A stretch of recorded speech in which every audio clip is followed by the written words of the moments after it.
ही आकाशवाणी आहे।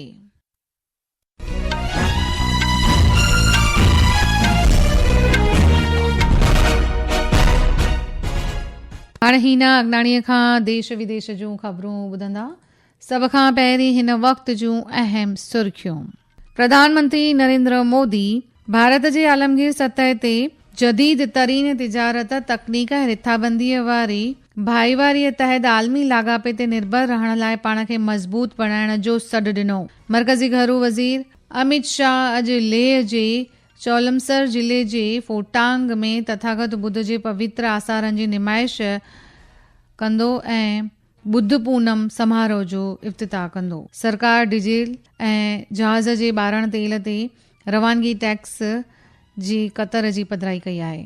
गॾियल अदायगी सिरिश्तो यूपीआई दुनिया जे सभ खां वॾी तुर्त अदायगी मंच जे रूप में उभरियो आहे ऐं मशहूरु क्रिकेटर रांदीगर विराट कोहली आईपीएल क्रिकेट में हिन साल रिकॉर्ड बणाए आईपीएल में 8,000 खां मथे रन्सूं कयूं आहिनि। अचो त ॿुधूं तफ़सील सां ख़बरूं। प्रधानमंत्री नरेंद्र मोदी भारत जे आलमगीर सतह ते जदीद तरीन तिजारत तकनीक ऐं रिथाबंदीअ वारी भाईवारीअ तहत आलमी लाॻापे ते निर्भर रहण लाइ पाण खे मज़बूत बणाइण जो सॾु ॾिनो आहे। श्री मोदी 11 परॾेही मामलनि जे मिशन सम्मेलन तहत ख़िताब करे रहियो हो। इहा कॉन्फ्रेंस 28 खां 30 अप्रैल जे विच में मुंतज़िम कई वई हुई। हिन साल जो मौज़ूअ 2047 ताईं भारतीय सियासत में पंहिंजी दृष्टि। इन तक़रीर में प्रधानमंत्री पंहिंजनि वीचारनि ऐं सोच खे वंढण तोड़े विकसित भारत 2047 खे हासिल करण लाइ भारतीय सियासत जी मशगूली तहत रहनुमाई करे रहियो हो। अचो त ॿुधूं प्रधानमंत्री छा चयो। इस वर्ष के 11वें मिशन प्रमुख सम्मेलन का विषय था 2047 के लिए भारतीय कूटनीति में सुधार। यह सम्मेलन 28 से 30 अप्रैल तक आयोजित किया गया। इस अवसर पर प्रधानमंत्री नरेंद्र मोदी को भविष्य के लिए तैयार कूटनीति, व्यापार, प्रौद्योगिकी और पर्यटन को बढ़ावा देने और भारत की गाथा को व्यापक बनाने पर प्रस्तुतियां भी दी गयीं। इस अवसर पर विदेश मंत्री डॉक्टर एस सुब्रमण्यम जयशंकर ने कहा कि अस्थिर और अशांत विश्व में भारतीय कूटनीति राष्ट्रीय हितों को आगे बढ़ाने और राष्ट्रीय लक्ष्य को सुरक्षित करने के लिए तत्पर है। 3 दिवसीय सम्मेलन के दौरान मिशन प्रमुखों ने योग सत्र, विचार मंथन सत्र, विभिन्न भू राजनीतिक घटनाक्रमों, भारत की गाथा और भविष्य के लिए तैयार कूटनीति पर विषयगत चर्चाओं में भाग लिया। सुपर्णा की रिपोर्ट के साथ। अॼु बुद्ध पूर्णिमा है। अॼोके ॾींहं ते गौतम बुद्ध जो जन्म, ज्ञान जी प्राप्ति ऐं महापरिनिर्वाण थियो। खेसि बोध गाया में महाबोधि वण जे हेठां बिहार में ज्ञान जी प्राप्ति थी। बुद्ध पूनम मुकमल मुल्क में मल्हाई वेंदी आहे। इन खे ख़ासि रूप सां Bharat, Nepal, Bhutan, Myanmar, Thailand, Korea, Vietnam, Mongolia वग़ैरह देशनि में मल्हायो वेंदो आहे। सदर साहिबा द्रौपदी मुर्मू बुद्ध पूर्णिमा ते मुल्कवासियुनि खे शुभकामनाऊं ॾिनियूं आहिनि।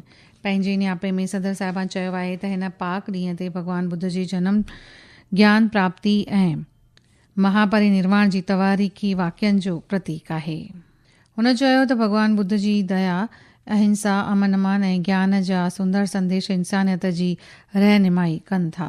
सदर साहिबा चयो त मौजूदा सूरत में केतिरियूं ई ललकारुनि जो सामनो कंदड़ दुनिया में भॻवान बुद्ध जी सिख्याऊं सभिनि खे शांती, धीरज ऐं आपसी सद्भाव जे रस्ते ते हलण लाइ प्रेरित करनि थियूं। श्री शाह ऐं प्रधानमंत्री मोदीअ पिणु बुद्ध पूनम ते मुल्कवासियुनि खे वाधायूं ॾिनियूं आहिनि। बुद्ध पूनम जो जीवन असांजी सचाई, अहिंसा ऐं दया जे रस्ते ते हलण जी सिख्या ॾिए थो। मरकज़ी घरू मंत्री अमित शाह चयो आहे त भॻवान बुद्ध जो जीवन असांखे एकता जो पिणु सबक़ सेखारे थो।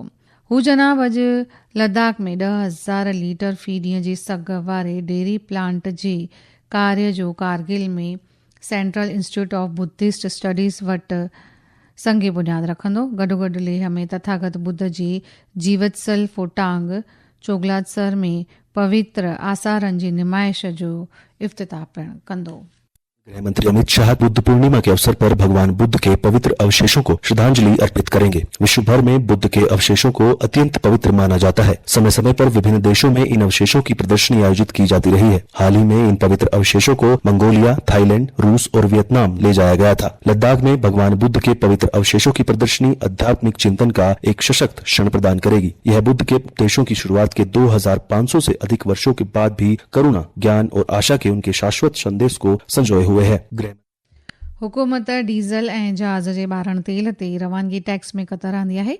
इन मुतलिक़ मर्कज़ हिकु हिदायतनामो जारी कयो आहे। इहा क़तर अॼु खां लागू थींदी। ही ख़बरूं तव्हां आकाशवाणी तां ॿुधी रहिया आहियो। वधीक ख़बरुनि जी तफ़सील लाइ असांजी वेबसाइट www.newsonair.gov.in ऐं असांजे YouTube channel air news Gujarat ते वञी करे हासिल करे सघो था। टियों वाइब्रेंट गुजरात रीजनल सम्मेलन अॼु खां सूरत में शुरू थी रहियो आहे। सम्मेलन में गुजरात जे ओलह खिते में औद्योगिक विकास ते ख़ासि तौर ते गौर वीचार कयो वेंदो। अचो त ॿुधूं ही। सम्मेलन में 17,000 से अधिक पंजीकरण और 27 देशों की भागीदारी देखी जा रही है। जापान, सिंगापुर, रूस जैसे भागीदार देशों की उपस्थिति वाला यह सम्मेलन दक्षिण गुजरात क्षेत्र में औद्योगिक विकास, विशेष रूप से कपड़ा और हीरा क्षेत्रों को गति देने पर केंद्रित किया गया है। इस भव्य आयोजन के प्रमुख आकर्षणों में 12,000 वर्ग मीटर में फैली एक विशाल क्षेत्रीय प्रदर्शनी शामिल है। शिखर सम्मेलन के दौरान विभिन्न सत्रों का आयोजन किया जाएगा, जिसमें हीरा और कपड़ा उद्योग में आधुनिकीकरण के लिए आर्टिफिशियल इंटेलिजेंस यानी AI के उपयोग पर भी विशेष ध्यान दिया जाएगा। अपर्णा खून, आकाशवाणी समाचार। हिकु साण मुतहद अदायगी सिरिश्तो UPI दुनिया जी सभ खां वॾी हक़ीक़ती वक़्ताइती अदायगी मंच जे रूप में उभरियो आहे। इहो भारत जे डिजिटल माली इंतिज़ाम जो आधार आहे। इन जे शुभारंभ जी हिकु ॾहाके खां पोइ UPI आलमी तुर्त अदायगी ॾे वठि जे अधु हिसे खे इंतिज़ाम हेठि आणे थो। 11 अप्रैल 2016 ते शुरू थियल UPI अॼु भारत जे डिजिटल माली इंतिज़ाम जो आधार आहे। भुगतान प्रणाली UPI के शुरू के पहले महीने में केवल 373 लेन देन हुए थे। UPI लेन देन वित्त वर्ष 2016-17 में 7,000 करोड़ रुपए से बढ़कर वित्त वर्ष 2025-26 में लगभग 314 लाख करोड़ रुपए हो गया है। इसमें लगभग 4,000 गुना से अधिक की वृद्धि हुई है। UPI से वर्तमान में प्रतिदिन लगभग 66 करोड़ लेन देन किए जा रहे हैं। इनका दैनिक मूल्य लगभग 86,000 करोड़ रुपए है। UPI ने इस वर्ष मार्च में 2,264 करोड़ रुपए के लेन देन के साथ अब तक का उच्चतम स्तर हासिल किया है। UPI को अंतर्राष्ट्रीय मुद्रा कोष ने लेन देन की मात्रा के आधार पर दुनिया की सबसे बड़ी वास्तविक समय की भुगतान प्रणाली के रूप में मान्यता दी है। गुजरात अॼु पंहिंजो 66हों स्थापना ॾींहुं मल्हाए रहियो आहे। इन जे मद्देनज़र सूबाई सतह ते हिकु समारोह जो अॼु शाम जो इंतज़ाम कयो वेंदो, जंहिंमें गवर्नर आचार्य देवव्रत ऐं मुख्यमंत्री भूपेंद्र पटेल जी अॻवानीअ में हिकु आलीशान परेड थींदी। परेड में पुलिस जूं टुकड़ियूं, मुख़्तलिफ़ विभागनि जूं झांकियूं ऐं बाइक वग़ैरह शामिल थींदा।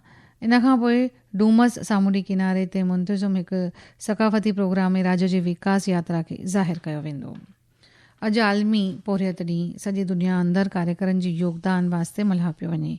अॼोके ॾींहं ते पहिरीं मई तौर करे हिन खे सुञातो वेंदो आहे। इन ॾींहं जे मक़सदु कार्यकरनि खे संदन माली हक़नि जी हासिलात में ॾिनल योगदान समर्पण खे यादि कयो वेंदो आहे, जंहिंजी बदौलत माली ऐं सामाजिक हक़नि खे आलमगीर सतह ते हासिलु कयो वियो। उनखे मुख़्तलिफ़ पार्टियुनि जी परेड ऐं पार्टियुनि करे मल्हायो वेंदो आहे। पंजाब जी सूबाई असेंबलीअ में अॼु पोरियत जे ॾींहं ते पहिरीं मई ते ख़ासि इजलास जो इंतज़ाम कयो वियो आहे। इहो फ़ैसिलो मंत्रियुनि जी काउंसिल तरफ़ां ताज़ो ई वरितो वियो। मशहूर क्रिकेटर रांदीगर विराट कोहली IPL क्रिकेट में हिन साल रिकॉर्ड ठाहे IPL में 8,000 खां मथे रन्सूं ठाहियूं आहिनि। IPL क्रिकेट जी तफ़सीलुनि में काल्ह राति अहमदाबाद में Gujarat titans royal Challengers Bengaluru खे 4 विकेटुनि खां शिकस्त ॾिनी आहे ऐं 156 रन्सुनि जे मक़सद जे जवाब में गुजरात टाइटन्स 25 बालनि जी बक़ाया रहंदे इहो मक़सदु हासिल करे वरितो। ख़बरुनि जो सिलसिलो पूरो थियो, पर उन खां अॻु आख़िर में ख़ासि ख़बरूं हिकु दफ़ो वरी ॿुधंदासीं। प्रधानमंत्री नरेंद्र मोदी भारत जे आलमगीर सतह ते जदीद तरीन तिजारत तकनीक ऐं रिथाबंदी वारी भाईवारीअ तहत आलमी लाॻापे ते निर्भर रहण लाइ पाण खे मज़बूत बणाइण जो सॾु ॾिनो। मर्कज़ी गृह मंत्री अमित शाह जे लेह जी चोलमसर जिले जे फोटांग में तथागत बुद्ध जे पवित्र आसारनि जी निमाइश ऐं बुद्ध पूनम समारोह जो इफ़्तिताह कंदो। सरकार डीज़ल ऐं जहाज़ जे ॿारण तेल जी रवानगी टैक्स में क़तर जी पधिराई कई आहे। गॾियल अदायगी सिरिश्तो UPI दुनिया जे सभ खां वॾो तुर्त अदायगी मंच जे रूप में उभरियो आहे ऐं IPL में विराट कोहली 8,000 रन्सुनि जो रिकॉर्ड ठाहियो। ख़बरुनि जो सिलसिलो पूरो थियो। इजाज़त ॾींदा।